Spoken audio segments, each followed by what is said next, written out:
Thank you, Deputy Speaker. To the Honourable Prime Minister, given that the final report of the Commission of Inquiry into the Paria tragedy recommended that compensation be given to the families of the victims who were involved in this fatality without accepting liability, will the Prime Minister state if the government has considered offering compensation either through Paria or other avenues to the affected families on behalf of the state?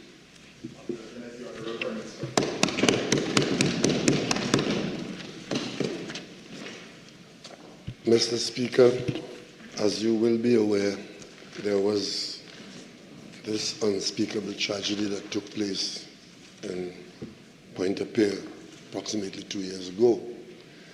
And initially the government's reaction to that was to ask Paria to have experts in the area to go in and determine what's happened, so we can speedily move towards some understanding. My friend from Pointe-a-Pierre and others demanded a commission of inquiry. The government heard those demands and, in fact, encouraged, and Paria did take part in the commission of inquiry, and we now have the report of a commission of inquiry with recommendations. Suffice it to say, Mr. Deputy Speaker, that this matter remains mainly a legal matter of liabilities and responsibilities, and it would be quite unusual at this stage for the government to override the responsibility and role of the board and other entities involved. So the matter is being reviewed as far as I'm aware. The findings and recommendations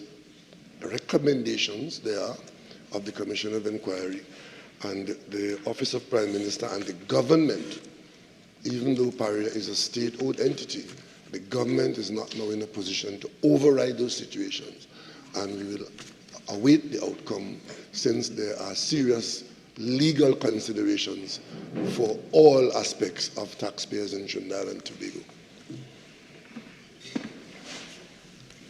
I recognize the member for Opuchis. Thank you very much, is the Honourable Prime Minister suggesting that any attempt to assist those families by way of compensation and financial help will only or can only be considered after a protracted legal process emanating from the report of the Commission of Inquiry? Honourable Prime Minister. Mr. Deputy Speaker, you were present when I spoke. I said no such thing.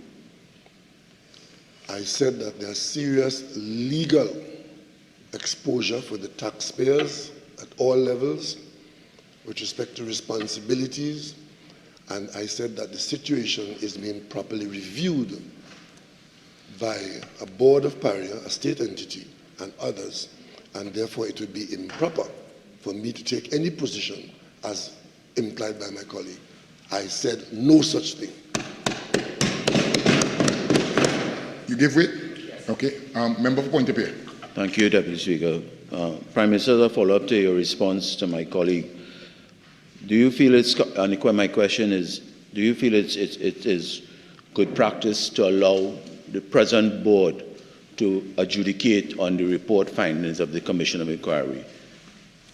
Honourable Prime Minister. Mr. Deputy Speaker, if the present board doesn't do it, which board does he want to do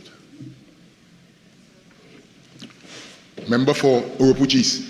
Thank you very much. And following up on my colleague's question as well, again, is the Prime Minister suggesting that the present board of Paria that has been found wanting by a Commission of Inquiry is now in charge of assessing the report and further action to be taken, when that seems incomprehensible? What's the question? The question is, does the Prime Minister believe that board should be fired forthwith, given that they have been named in that report as negligent? Honourable Prime Minister. Mr. Deputy Speaker, I thought I tried to indicate that this is a serious legal matter, and I would assume that my colleague from Oropouche East would know that regardless of who is in office at Paria, Paria will take appropriate legal advice in treating with any and all aspects of this matter, notwithstanding the, what they call it, the advice in court that's free. Not pro bono, amicus. Amicus. Yeah, amicus. Oropouche East. Follow-up question. Prime Minister, don't you believe it is untenable for the current board that has been found wanting in a report to take legal advice now to help themselves? Don't you think that they have already been compromised and conflicted and ought to be removed and allow another board to take whatever action is deemed necessary? Honorable Prime Minister. Mr. Deputy Speaker, the status of the board of Paria is a matter for the Cabinet of Trinidad and Tobago, and I will not take any advice from the member from Oropouche East. Member for Oropouche East. Next question. Thank you very much. Thank you very much, Mr. Deputy Speaker. I seek facts now, not advice. Member. Will the Prime Minister state the amount spent in legal fees by state-owned Paria for the just concluded Commission of Inquiry, with specific amounts paid to Gilbert Peterson and Jason Mutu? Honorable Prime Minister. Mr. Deputy Speaker, the figures available at this time is that Paria has spent to date $8,548.18, with a further $899,513.17 being processed for payment. The breakdown is not available to me at this time, and the member may file a question on notice when that could be made available at the first opportunity.